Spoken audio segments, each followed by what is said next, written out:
In this video, we'll talk about the meaning of Zen.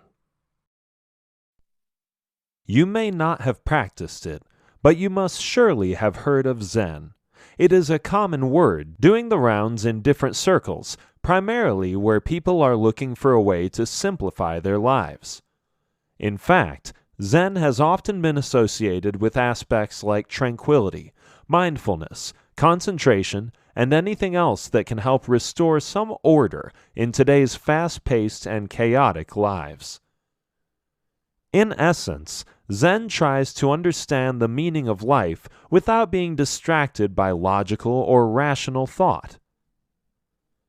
The practice does demand an intense discipline which, when followed properly, will let you get better at dodging distractions, but this is easier said than done. If you come from the western part of the hemisphere where intellectual thinking and multitasking dominates, it can be challenging to adapt to Zen. The origins of Zen.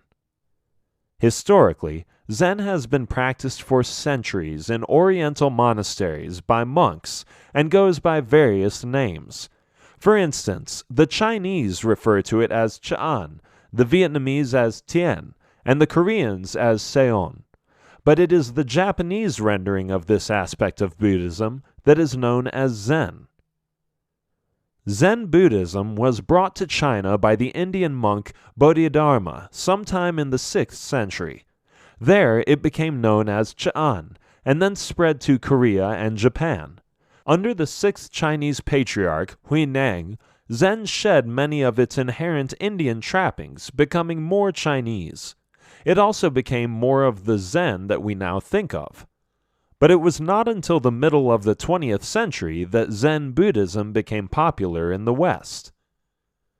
Zen, as we know it today, is a way of living where people find happiness and peace within themselves.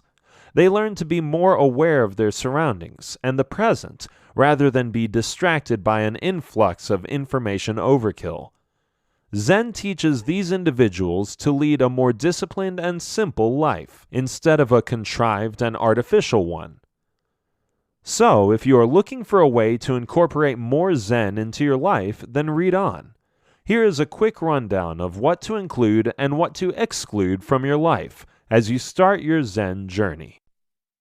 What to do? At its very basic, Zen teaches you to be fully aware and live in each moment. This means you should work with a single-pointed awareness.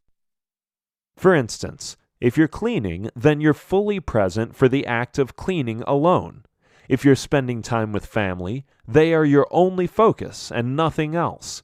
Or if you're relaxing at home, then you're not thinking about the day's events or worrying about tomorrow. Keeping things simple and focused also lets you understand that less is more. So while you may be doing less, you're giving it your everything and coming out with a gratified experience. Keeping things minimal will also help you figure out what's important and unimportant in life. In a way, it's decluttering your everyday affairs. But decluttering here doesn't only refer to your physical life, as in dealing with everyday activities and chores, but also decluttering your thoughts. Oftentimes, you get caught up in conflicting or confusing thoughts, which can really affect your state of mind. As such, you become distracted, absent-minded, and even distraught. This, in turn, shows up in your behavior, possibly making you fearful, troubled, and preoccupied. You need to rid yourself of all this to lead a Zen life. Then there is your attachment to your goals and dreams. Now, this is not a bad thing as long as you work towards it positively. But if you reach a point where you convince yourself that you can't be happy without it, then you're in trouble. This kind of attachment is not healthy at all. Unfortunately, many people fall victim to this mentality. To enter the Zen zone in your life, you need to answer a few questions first. Ask yourself why you're pursuing your goal. Is it because you believe you'll find happiness? Or is it something that will let you help others?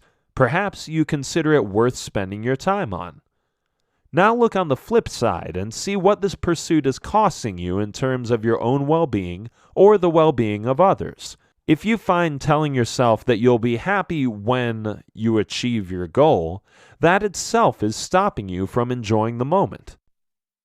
Anything that stops you from living in the moment also holds you back from realizing happiness and peace in that very same moment.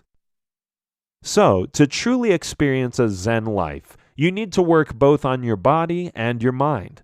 On a physical level, practices like breathing, smiling more, and meditation can all help calm down the chaos in life. But the same can also have a surprisingly calm effect on your mind. If the chaos in your physical life is leveled, then your state of mind will also relax. What not to do? Just as it's important to know what steps to follow when adopting a Zen lifestyle, it's equally important to know what not to do as well. You need to find peace with yourself first before you can proceed onto anything else. And to do that, you need to be happy with who you are. In other words, you can say that you need to get to like yourself better first. How do you do that? Here's how. For starters, you need to stop comparing yourself or your situation to others. When you compare, you sabotage your happiness and start to feel lacking. Negative thoughts like what you have or don't have start to creep up, and you make yourself suffer for no reason. You need to stop that right away. That said, you also need to stop judging. Judging never feels good because judgment is a heavy burden. Another thing you may want to work on is worry. If you want to adopt Zen habits for a healthier, more peaceful lifestyle, you should cut down on worrying about everything. Oftentimes, worry stems from a fear or an urge to feel in control. If you sense that you're starting to lose control, you begin to worry. This is exactly what doesn't work in a Zen lifestyle. Worrying only creates a negative energy within yourself and around you. And with a troubled head on your shoulders, you won't be able to focus on the moment. The do's and don'ts of Zen are a mixed bag. Some are straightforward and quick, while others are more of a work in progress. But in the long run, if you follow these steps consistently, they will come together and change your life in a big way.